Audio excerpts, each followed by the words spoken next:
Hello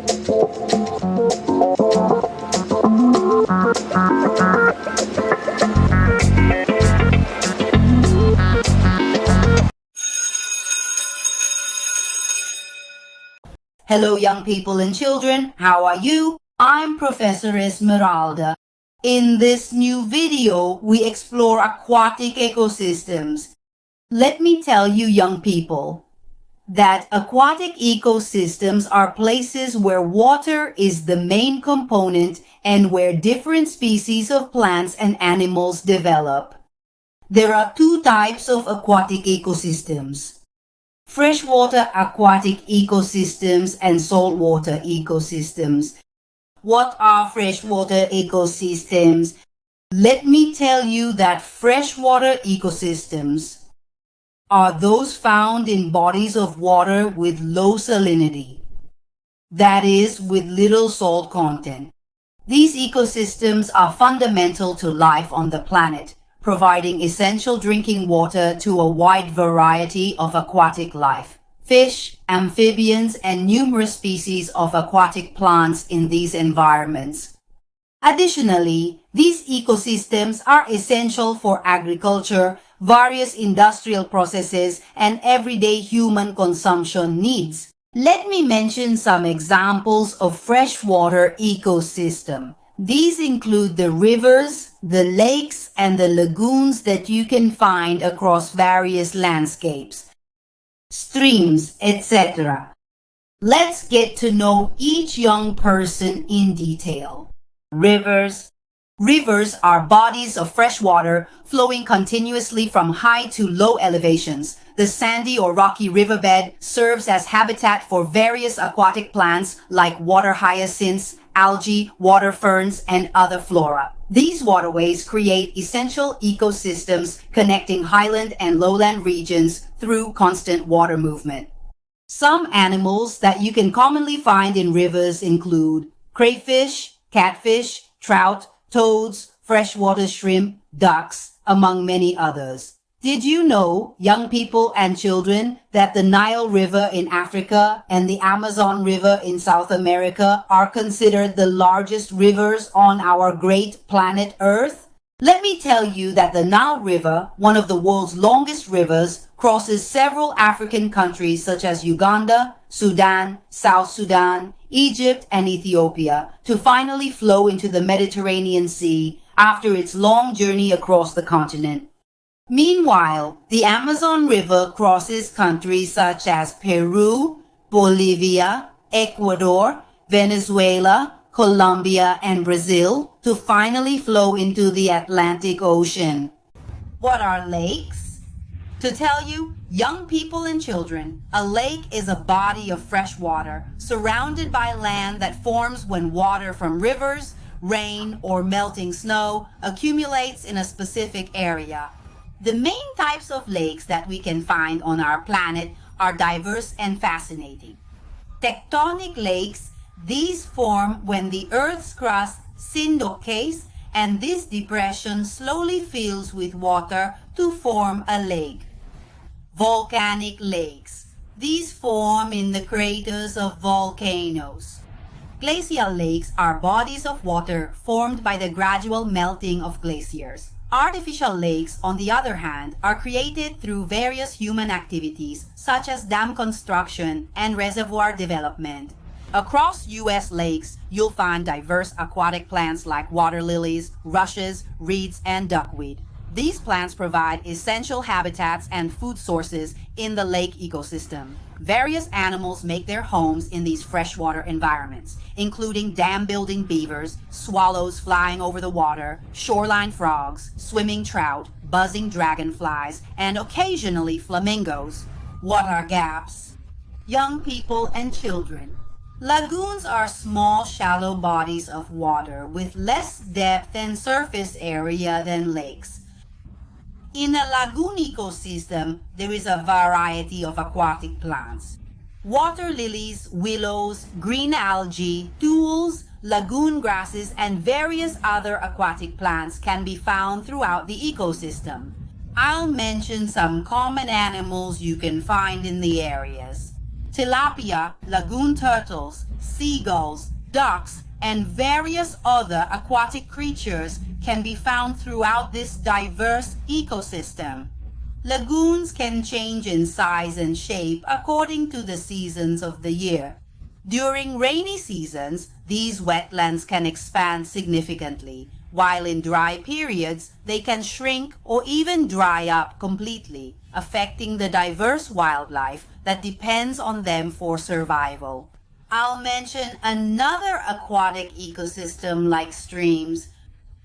Streams or creeks are small bodies of fresh water, smaller than a river. Streams can disappear during dry seasons or summer.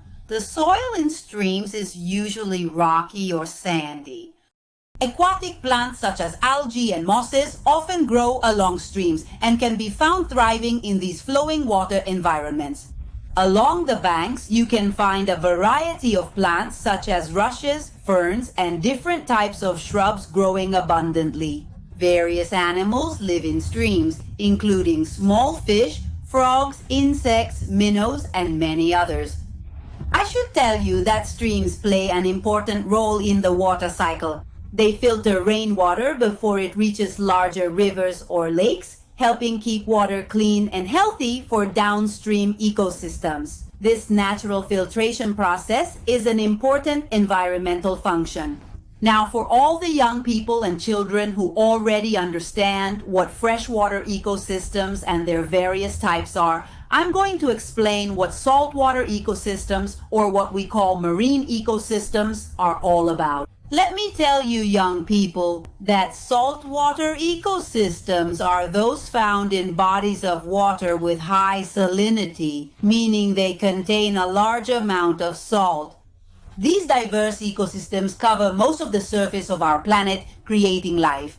Some examples of this type of ecosystem are oceans, coral reefs, and seas. What exactly are oceans? They are vast bodies of salt water that cover much of our planet's surface.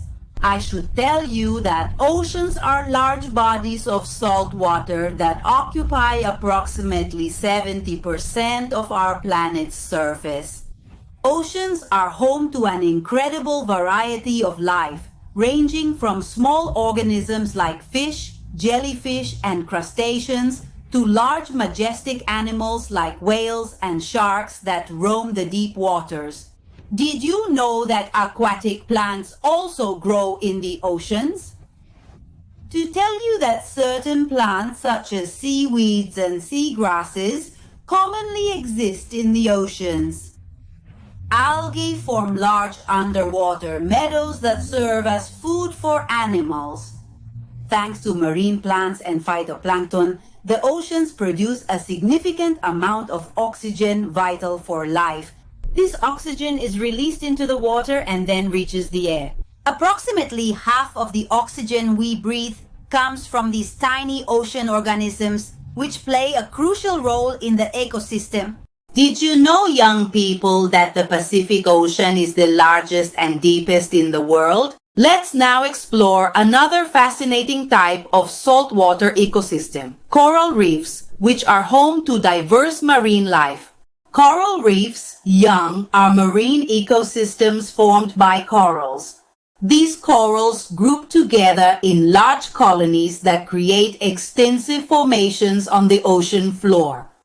These reefs are found particularly in warm waters. They are known for providing a suitable habitat for many species of fish and invertebrates. Coral reefs are home to about 25% of all known marine species, including colorful fish, starfish, sea urchins, anemones, sponges, and many other aquatic organisms. These underwater ecosystems provide essential habitat for countless marine creatures. The most common plants in coral reef ecosystems are various species of algae and seagrasses. These marine plants play a crucial role in maintaining the health and biodiversity of these underwater environments. To wrap up, kids and young folks, let me tell you about seas, the last saltwater aquatic ecosystem. Seas are also saltwater bodies, but they're smaller than oceans. Seas have different zones, such as the coastal zone near land where the water is less deep, and the open zone where the water is deeper and there is less light. Each zone has different types of marine life adapted to its conditions. The most known animals that you can find in the seas: jellyfish, octopuses, squids, shrimp, lobsters, and many more species. The plants that you can find in the seas are algae and seagrasses. As you could observe, young people and children, aquatic ecosystems are divided into two types: freshwater ones like rivers and lakes, and saltwater ones like seas and oceans. Each type of ecosystem has its own variety of life, and they are important for maintaining the planet's balance. Well, young people and children, I hope you have understood this interesting content called aquatic ecosystems. We will continue to see each other in other videos with new and more content. Take good care of yourselves. Bye-bye.